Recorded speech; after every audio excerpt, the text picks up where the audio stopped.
In 1982, Argentina and Britain went to war over a cluster of windswept islands at the edge of the world, the Falklands. To the British, they were the Falklands. To Argentina, Las Malvinas. What began as a dispute over sovereignty turned into one of the last great naval-air confrontations of the 20th century.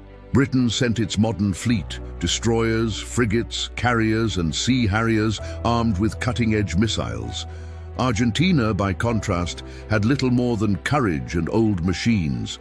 Among them, the Douglas A-4 Skyhawk, a jet designed in the 1950s, compact, underpowered and subsonic. But in the hands of Argentine pilots, it would become something far greater, a symbol of defiance and precision. When the war began in April 1982, few believed Argentina could challenge the Royal Navy. Britain was a nuclear power. Argentina was a developing nation under a fragile dictatorship. Yet, in the first days of combat, the world began to realize that the air war over the South Atlantic would not follow expectations. Argentine pilots, flying hundreds of miles over open ocean without modern radar guidance, pushed themselves and their aircraft to the edge of physics. The Skyhawk, small enough to slip beneath radar coverage, became the spear point of that effort.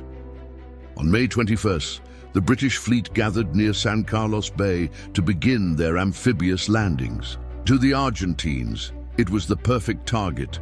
From low altitude, barely above the waves of A-4s raced toward the landing zone. British ships opened fire, Sea Darts, Sea Wolves, and rapid-firing anti-aircraft guns filling the sky with steel. Still, the Skyhawks came. Some never returned. Others broke through the storm of tracers to drop their unguided bombs from just 30 feet above the deck. The bombs weren't always reliable. Many failed to detonate because the pilots were forced to release them too low for the fuses to arm. But when they worked, the results were catastrophic. The destroyer HMS Coventry was hit and sunk. HMS Ardent went down in flames. HMS Antelope exploded when its own bomb disposal effort failed. The British had modern ships, radar and missiles, but the Skyhawks had audacity. Each mission demanded impossible skill.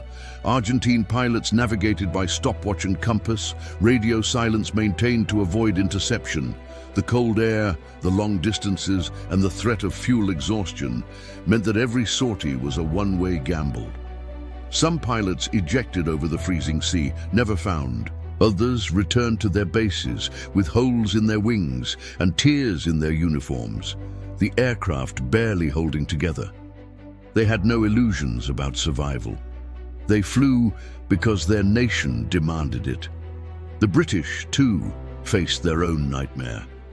Commanders soon realized that despite their technological advantage, the low-flying Skyhawks were nearly invisible to radar until it was too late. The Sea Harrier, fast and agile, hunted them relentlessly. But the Skyhawk's small radar cross-section and tight formations made interception difficult. Naval gunners learned to track them visually, firing at dots on the horizon that appeared for only seconds before impact. The Falklands became a graveyard of machines. The most famous strike came on May 25th, Argentina's National Day. A formation of A-4 Skyhawks launched in coordination with Super Etendard attack jets armed with Exocet missiles. The Exocet hit the destroyer HMS Coventry, and as British ships maneuvered to respond, the Skyhawks followed through, dropping conventional bombs that finished what the missile had begun. The Coventry rolled and sank within minutes. For the British public, the losses were shocking. For Argentina, they were fleeting moments of triumph in an otherwise doomed campaign. The Skyhawks could inflict damage, but not turn the tide. British amphibious forces eventually established their beachheads, pushed inland, and after brutal ground fighting, recaptured the islands. By June, the war was over. Argentina's military junta fell months later, yet the legend of the Skyhawks endured. Pilots like Lieutenant Mariano Velasco, who pressed his attack on HMS Ardent under heavy fire, became national heroes.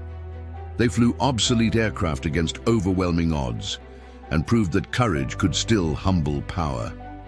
Even British officers years later admitted respect for their opponents. Admiral Sandy Woodward described them as the bravest men he ever saw. The war left deep scars. Over 900 lives were lost. The Falklands remained under British control, but the conflict reshaped both nations. Britain reasserted its global role, while Argentina entered a long process of reckoning with its past. The Skyhawks, many destroyed, others retired, became relics of a war that few had expected, fought with the technology of one era and the sacrifice of another. In the end, the A-4 Skyhawk story in the Falklands wasn't about victory or defeat. It was about resolve, the moment when outdated machines, guided by human will, challenged a superpower's fleet. The war showed that technology cannot replace determination. When the Skyhawks sank British warships, they did more than damage steel. They reminded the world that courage has a cost, and sometimes it can still rewrite the balance of power, if only for a moment, over a cold, grey sea at the end of the earth.